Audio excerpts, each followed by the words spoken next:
संभल हिंसा पर सपा बनाम आयोग रिपोर्ट में सपा नेताओं पर गंभीर सवाल।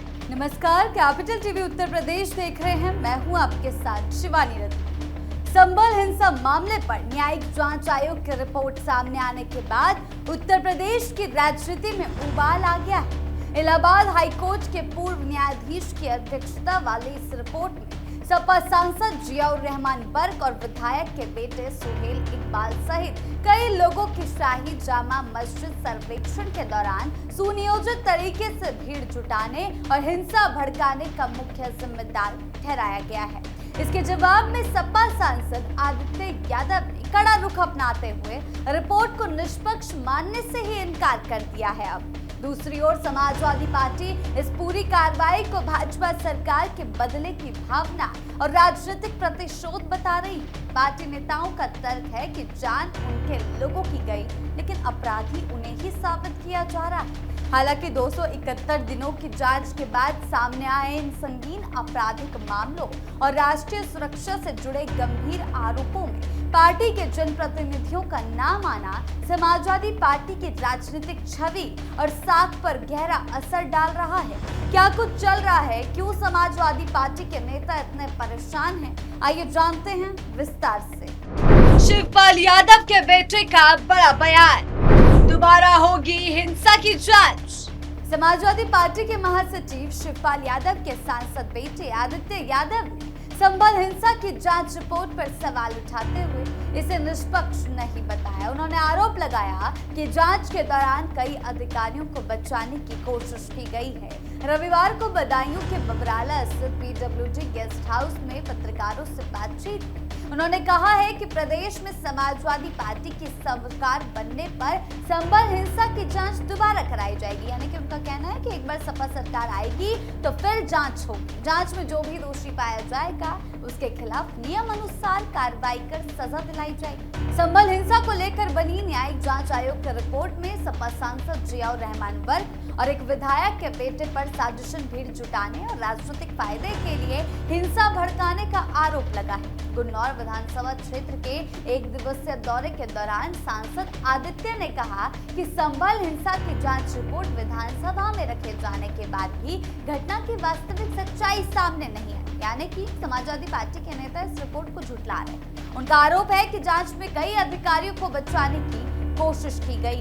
उनका कहना है कि घटना के वास्तविक कारण और इसके लिए जिम्मेदार लोगों का पता लगाने के लिए निष्पक्ष जांच जरूरी है। सपा सरकार बनने पर जांच दोबारा कराने की बात कहते हुए उन्होंने कहा है कि दोषी मिलने पर किसी को बख्शा नहीं जाएगा। न्यायिक जांच आयोग की रिपोर्ट में संभल में 24 नवंबर 2024 को शाही जामा मस्जिद के सर्वेक्षण के दौरान हुई हिंसा राजनीतिक महत्वाकांक्षा और वर्चस्व का परिणाम मानी गई। सर्वेक्षण को रोकने के लिए भ्रामक जानकारी फैलाने, भीड़ जुटाने, हिंसा भड़काने के तथ्य सामने आए। संभल हिंसा की जांच के लिए इलाहाबाद हाईकोर्ट के पूर्व न्यायाधीश देवेंद्र कुमार अरोड़ा की अध्यक्षता में गठित 3 सदस्यीय न्यायिक आयोग की रिपोर्ट पिछले दिनों विधानमंडल के दोनों सदनों में पेश की गई। आयोग में पूर्व आईएएस अधिकारी अमित मोहन प्रसाद और पूर्व डीजीपी AK जैन सदस्य थे। रिपोर्ट में सपा सांसद जियाउर रहमान बर्क, इकबाल महमूद के बेटे सुहेल इकबाल समेत कई अन्य लोगों की भूमिका का साफ तौर पर उल्लेख है। आयोग ने अपनी जांच रिपोर्ट में कहा है कि चश्मदीद बयानों, फॉरेंसिक रिपोर्टों और अन्य प्रासंगिक साक्ष्यों के गहन परीक्षण से ये निर्विवाद निष्कर्ष निकलता है कि संभल हिंसा राष्ट्रीय सुरक्षा के लिए घातक खतरा पैदा करती है। दोषियों के विरुद्ध कठोर कार्रवाई की संस्कृति के साथ ही ऐसी घटनाओं की पुनरावृत्ति रोकने के लिए महत्वपूर्ण सुझाव भी दिए गए। आयोग ने पुलिस प्रशासन के अधिकारियों समेत 199 गवाहों के बयान दर्ज किए हैं। आयोग ने कहा है कि साक्ष्यों की गवाही से ये साफ है कि घटना सपा सांसद बर्क, जामा मस्जिद के सदर एडवोकेट जफर अली, सचिव और एडवोकेट मशहूद अली फारूकी और प्रबंधन समिति के अन्य सदस्य, विधायक इकबाल महमूद के बेटे सोहेल और अन्य के बीच एक पूरी टीम बना के रची गई साजिश और उकसावे का परिणाम थी। दुर्भावनापूर्ण तरीके से सर्वेक्षण के लिए न्यायालय के आदेश की सही प्रकृति और तथ्यों को भी छिपाया गया। रिपोर्ट में सांसद तो जियाउर रहमान बर्क व उनके स्वर्गीय दादा शफीकुर रहमान बर्क और विधायक इकबाल महमूद के बीच चली आ रही राजनीतिक प्रतिद्वंदिता का भी जिक्र किया गया है। रिपोर्ट से बौखलाई समाजवादी पार्टी, संभल हिंसा सियासत या साजिश।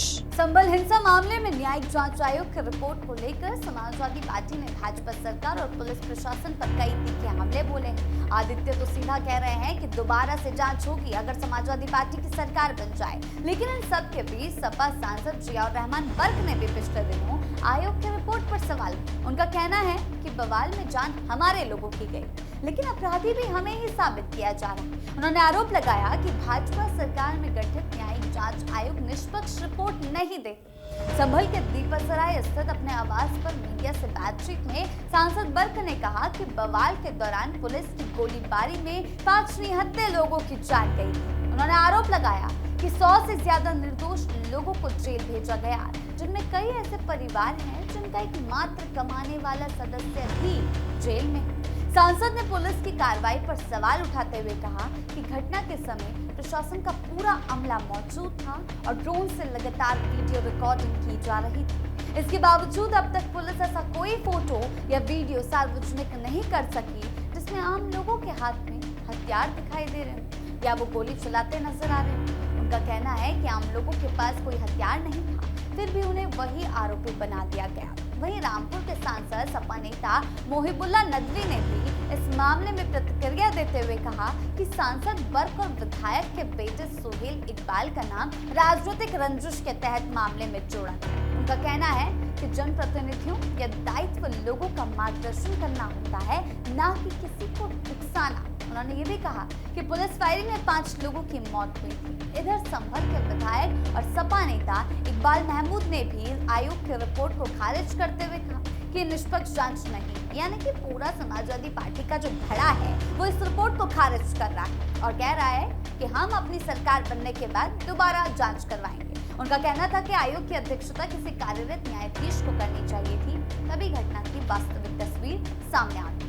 विधायक ने दावा किया कि संभल से ना तो हिंदुओं का पलायन हो रहा है, ना ही किसी मंदिर पर कब्जा किया गया, लेकिन जो आंकड़े सामने आ रहे हैं वो तो दिखा रहे हैं कि हिंदुओं का पलायन हो रहा है। उनका कहना है कि केवल 2-3 स्थानीय विवाद हुए जिन्हें बड़ा चढ़ाकर पेश किया गया। उन्होंने 1978 के संभल दंगे का जिक्र करते हुए कहा उस समय 9 लोगों की मौत हुई, जबकि मुख्यमंत्री ज्यादा संख्या में लोगों के मारे जाने की बात कहते हैं। उन्होंने सरकार से अपने दावों के समर्थन में तथ्य प्रस्तुत करने की मांग की है।